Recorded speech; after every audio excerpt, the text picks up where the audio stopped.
And I'm back with the second part of this favorite superhero movies, X-Men 2000.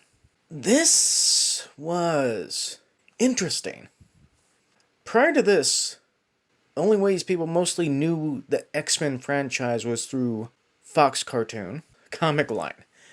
So bringing them to the big screen was a big deal, and Fox did it. I mean, the two major accomplishments that we get further on and throughout most of the X-Men movie franchise was Hugh Jackman as Wolverine and Patrick Stewart as Professor Charles Xavier. I mean, that was the two greatest parts of this first movie. Although it did have its own bit of humor here and there. I think I did see this in the movie theater when it came out. I liked the DVD release of it because it had an interesting outtake where a guy dressed as Spider-Man showed up in filming one of the scenes. Wait! I am completely in the wrong movie. I am so sorry.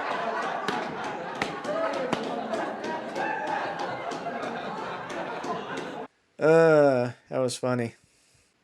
But yeah, this more or less brought people into the X-Men franchise by having you come in with Wolverine and Rogue. So this is going to be another double shot here.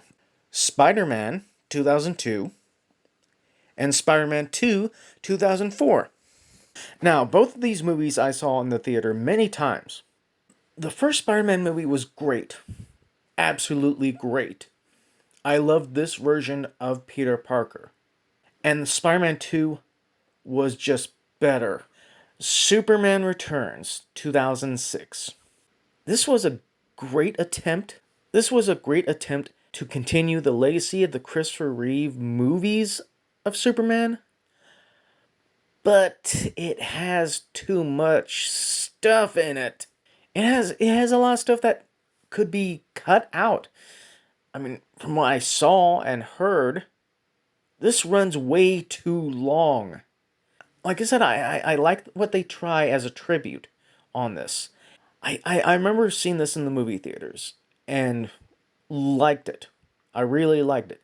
And then, oh wait, some things were off on that. Some things were really wrong. The Incredible Hulk 2008. The Incredible Hulk movie was a better Hulk movie than the Hulk that we saw before with the stupid Hulk puppies. The opening of this had the feel of the original Incredible Hulk series that there was. But it's this is the second part of the beginning of the MCU. Although the lead actor didn't come back. I really enjoyed this Hulk movie. I kind of wish the MCU would have done another separate Hulk movie. Like I said, the second movie of the MCU connected because at the end we have General Ross talking to Tony Stark. Captain America, the First Avenger, 2011. I really enjoyed this movie. I think this is one of my two favorite MCU movies. I liked what they did with Steve Rogers here. His journey throughout this movie.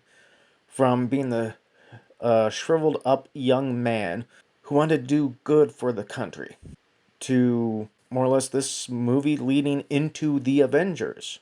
One of the moments I laughed at the most was this one scene where Cap and Agent Carter shared this kiss in the back of a vehicle. Cap looks over to the Tommy Lee Jones character and he's like, I'm not kissing you. Marvel's The Avengers. This was a great movie. This was one stop that everything was leading to. This was the first part of everything leading to a big group movie. We have Captain America, Iron Man, Thor, the Hulk, Hawkeye, and Black Widow. Those last two aren't exactly as super powered as the others, but still they managed to kick a lot of ass. And having these characters all together to more or less defend the world against any type of alien invasion is great. It's one step towards the bigger goal of Thanos, which we'll get there. And this is the second my second favorite MCU movie that they made. X-Men Days of Future Past, 2014.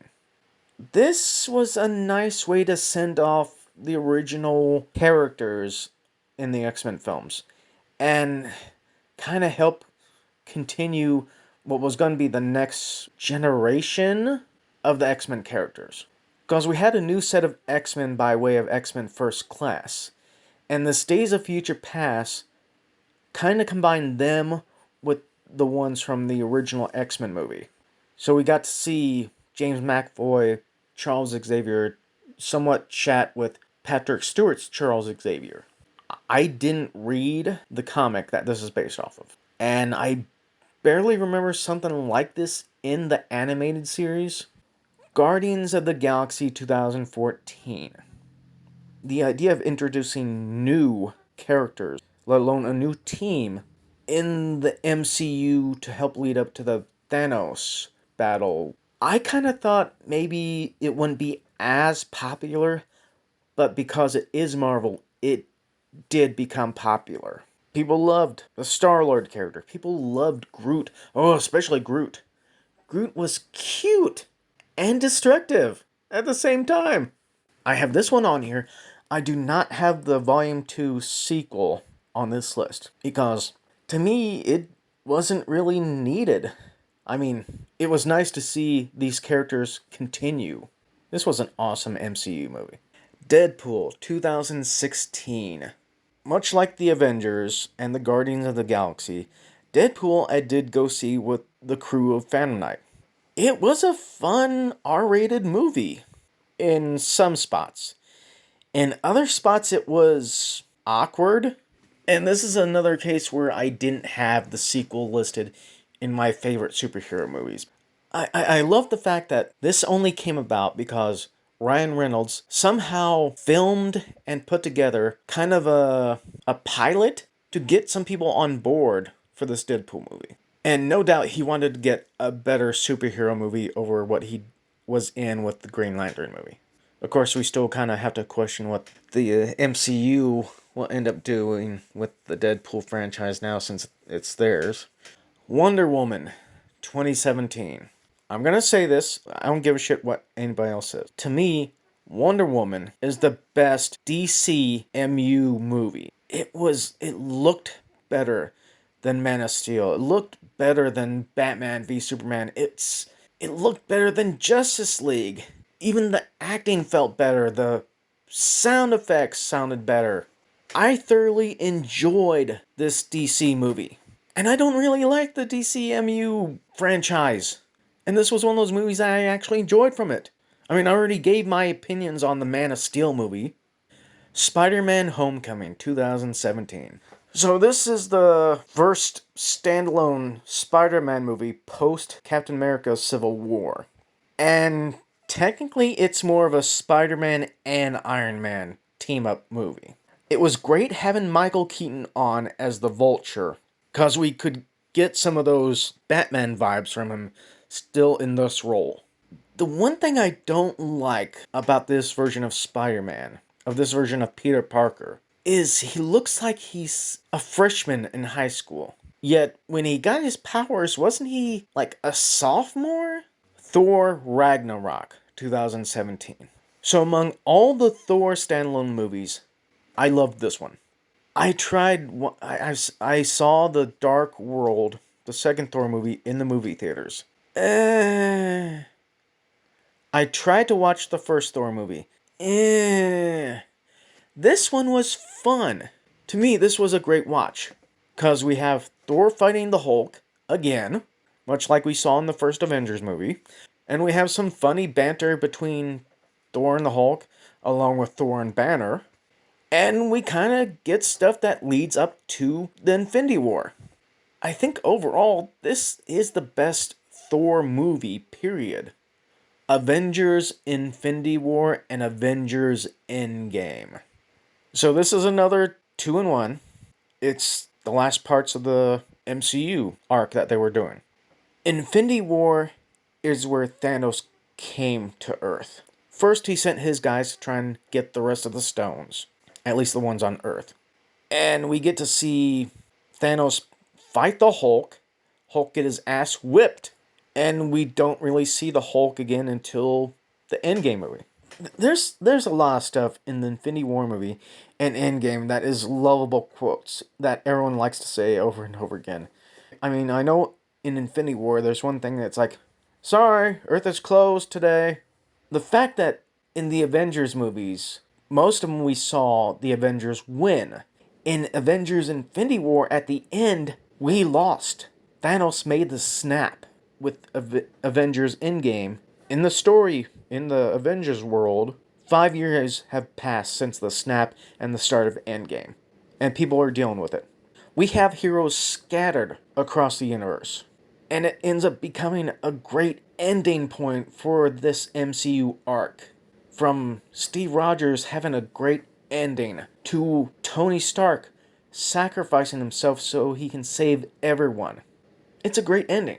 This was in a way the end of this whole Thanos arc against the Avengers. From this point forward, we don't quite know what's really next as far as the next big bad of the MCU, because Thanos is done. Technically, Thanos was done twice over in the Endgame movie. Shazam, 2019. It is another DCMU movie. It's a fun, lighthearted, colorful movie. It's not as great as Wonder Woman, though. But it's still better than all the other shit we had. But yeah, Shazam is a fun, lighthearted movie in a lot of places. I mean, technically, this is how lighthearted some of the DCMU movies should have been. But instead, no, we gotta go dark. We gotta go. Well, not that far. We don't want to go dipping back into that Batman. So yeah, that kind of finally wraps up my favorite superhero movies list. I mean, once the next wave of MCU movies hits, and if we get some other superhero movies that might be awesome, I would probably add those, but that's if that happens. Well, if and when.